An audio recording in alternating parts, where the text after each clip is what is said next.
அவங்க ஒரு feeder, animal caretaker நல்லா பண்ணிட்டுருக்காங்க அனிமல் வெல்ஃபேர்லாம். ஸோ அவங்க வந்து நேற்று ஒரு கம்ப்ளைண்ட் கொடுத்துருக்காங்க. இங்கே பாருங்கள், அந்த வீடியோவில் உங்களுக்கு பார்த்தீங்கனாலே தெரியும், வீடுகளே இல்லை, ஒரு காடு மாதிரி தான் இருக்குது அந்த இடம். அங்கே போய் அவங்க சாப்பாடு கொடுக்குறாங்க, அங்கே இருக்கிற நாய்கள்லாம் வந்து சாப்பிடுது. இதை ஒரு பிடி மாஸ்டருங்க, பிரகதாபாத் ஸ்கூலில் ஒரு பிடி மாஸ்டராக இருக்காங்க. கல்லில் எடுத்து நாய்கள் எப்படி துரத்துறாரு பாருங்க. ஒரு ஆசிரியர் மாணவர்களுக்கு உதாரணமாக இருக்க வேண்டியவர், ஒரு அன்பெண்ணு சொல்லிக் கொடுக்க வேண்டியவர் வந்து கல் எடுத்து நாய்களை துரத்துறதும், இனி 2 நாய் 3 நாய் வச்சுருக்காரு அவர். அந்த நாய்களை எல்லாம் ஏற்றி இதெல்லாம் துரத்த வைக்கிறதுன்னு பண்ணிட்டு உட்காந்துட்டு இருக்காரு. இது என்ன எவ்வளோ பெரிய அசிங்கமான ஒரு வேலைன்னு பாருங்க. இந்த கம்ப்ளைண்ட் நம்மகிட்ட அவங்க கொடுத்துருக்காங்க. கண்டிப்பாக இது நம்ம விடமாட்டோம், மேலே எடுத்துகிட்டு போவோம். முதல்ல அவங்களுக்கு அவேர்னஸ் நிறைய க்ரியேட் பண்ண வேண்டியது இருக்குது. நிறைய ஊர்களில் அவேர்னஸ் இல்லாமல் பல பிரச்சனைகள் ஃபீடர்ஸ் சந்திக்க வேண்டியதாக இருக்குங்க. எல்லாருக்கும் வணக்கம். இந்த இடம் வந்து சென்னை சங்கர் நகர் பம்மல்.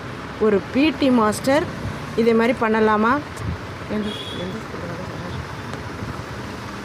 பிரகதாம்பா ஸ்கூலில் ஒரு பிடி மாஸ்டராக வேலை செய்கிற ஒரு வாத்தியார் இவ்வளோ ஒரு கேவலமான வேலை செய்கிறாரு. இவர் எப்படி இந்த பிள்ளைங்களுக்கு நல்ல ஒரு பிடி மாஸ்டராக இருக்கிறதுக்கு இவருக்கு தகுதி இருக்குது? நல்ல பழக்க வழக்கங்கள் ஒரு வாத்தியார் தான் சொல்லி தரணும். ஆனால் அந்த வாத்தியாரே தப்பு பண்ணால் இவரை பார்த்து தானே அந்த குழந்தைங்க வளரும். அப்போ இவர் என்ன ஒரு பிடி மாஸ்டர், இவர் ஏன் அந்த ஸ்கூலில் வச்சுருக்காங்கன்னு தெரில. இதுக்கு நீங்கள் ஸ்கூல் புக்கில் நாய் பூனை படம் எதுவுமே போடக்கூடாது. பிடி மாஸ்டர் மூஞ்சை போடுங்க, பிடி மாஸ்டர் ஃபேமிலியை போட்டு சொல்லிக் கொடுங்க, இவங்களாம் இப்படி அப்படின்னு சொல்லிக் கொடுங்க. இதுக்காக நீங்கள் அந்த வாயில்லாத ஜீவன்களை போட்டு கொடுமைப்படுத்தாதீங்க.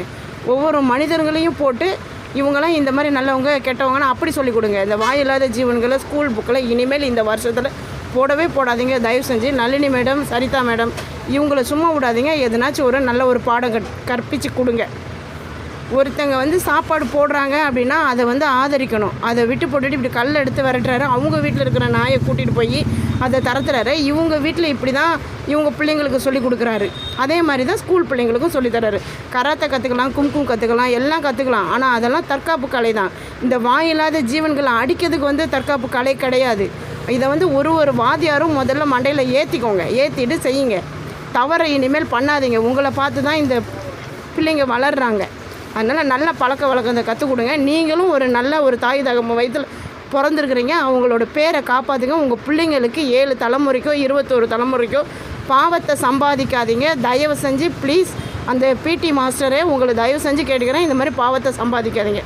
நளினி மேடம், சரிதா மேடம் இதை வந்து சும்மா விடாமல் ஒரு கேஸ் போடுங்க. தயவு செஞ்சு நாங்கள் சென்னையிலேருந்து சொல்கிறேன்.